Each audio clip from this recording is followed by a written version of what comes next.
Comment tu t'appelles, mon ami? Hamoud. Hamoud? T'as réussi à trouver une copine avec un prénom comme ça? Non, je rigole, mon ami. Et toi, comment tu t'appelles, ma chérie? Nadira. Vous êtes en couple depuis combien de temps? Non, on est mariés, on s'est mariés le mois dernier. Ah, vous êtes mariés?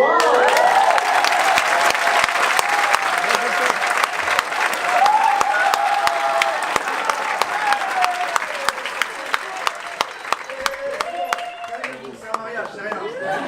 Tout le monde peut se marier, c'est la santé, tout le monde. C'est quoi? T'as pas gagné au loto non plus, ça va? C'est quoi ça? Non, c'est bon. Et d'autres couples dans la salle, du coup, vous m'avez dit? Qui balance la la la la la? C'est une chanson. La la la la la. Alors, c'était où? Qui veut balancer? Là-haut, là? Vous êtes en couple? Vous êtes mariés? Mariés, mes condoléances, vraiment. Ça fait combien de temps que vous êtes ensemble? 1 an. Vous êtes mariés combien? Mariés depuis 1 an, d'accord. Et du coup, comment dirais-je, vous vous êtes rencontrés comment? Vous sentez le silence? Ça, c'est des rencontres Tinder.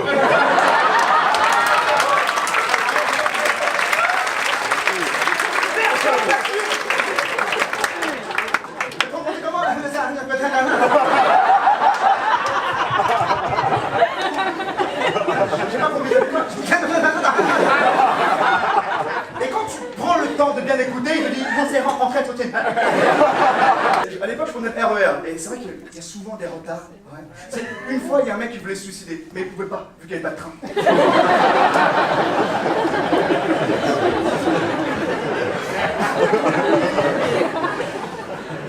Ben, le mec courageux, il s'est posé sur les rails, puis il est mort, de faim, vu qu'il n'y avait pas de train. En plus, elle était, tu sais, elle aimait bien parler pendant qu'on faisait l'amour. Elle était là. Chérie, fais-moi vibrer comme un téléphone qui reçoit un appel. Ah oui, vas-y, casse-moi l'écran, j'ai une extension de garantie. J'avais l'impression de faire l'amour avec le service client de Bouygues Télécom. Et en plus, elle était de mauvaise foi, tu sais. Émilie, j'adore ta coupe de cheveux. On dirait une perruque de prostituée. En plus, elle était jalouse. Chérie, arrête de mater le cul de la meuf à la télé. Mais j'ai pas maté, qu'est-ce que tu racontes? Si tu l'as maté, elle a un short jaune. Mais n'importe quoi, elle a un short vert. Ah ah, nous y voilà. Chérie, j'ai fait un rêve où tu m'as trompé. Excuse-toi.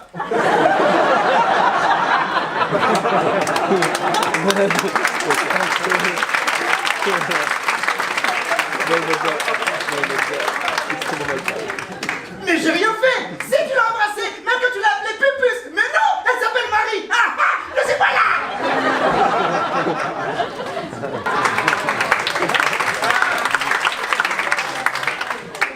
Mon père a investi des milliers d'euros pour que je fasse une école de commerce. Mon fils, si tu échoues, je te tue, je fais un autre enfant à ta mère. Elle est encore fertile. Vous savez, derrière ça, il y a un message d'espoir. Mon père m'a toujours dit de travailler dur, d'être meilleur que lui. Il s'est sacrifié pour que je puisse avoir une meilleure vie. Mon père m'a toujours dit d'aimer la France, que je devrais arrêter de parler le lingala, ma langue natale. Je devrais m'intégrer en parlant le français. Au contraire, moi j'ai une double culture. Parler deux langues, c'est une richesse pour la France. J'ai une culture à la fois africaine et européenne. Moi, je suis un citoyen du monde.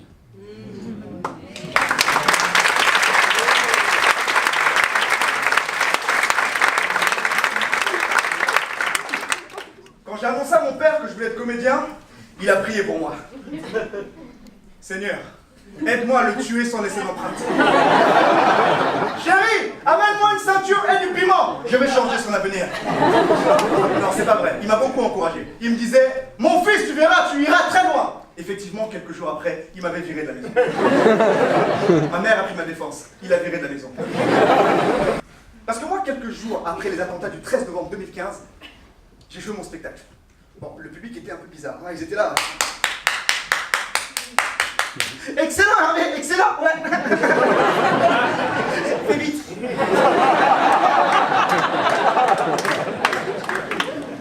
Même dans la rue, les gens qui sont interviewés. Monsieur, excusez-moi, pourquoi vous manifestez? Pourquoi vous manifestez? On manifeste pour montrer qu'on n'a pas peur, qu'on se laissera pas faire. Ah non, j'ai reçu un texto. Maman, il y a eu un bruit, mais je vais bien.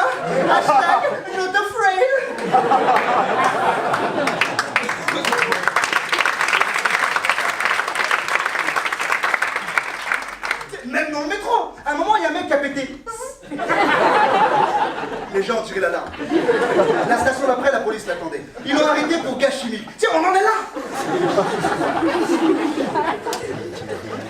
Quelques jours après les attentats, j'ai commandé un Uber. Sur le téléphone, il y avait écrit « Abdelkrim est arrivé ».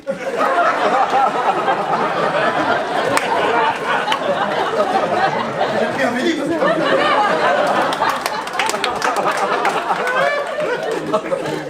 Non, ne rigolez pas. Ça, c'est des amalgames. C'est des amalgames. Parce qu'aujourd'hui, on peut avoir des djihadistes de toutes les origines. T'imagines un djihadiste antillais pour mettre un attentat?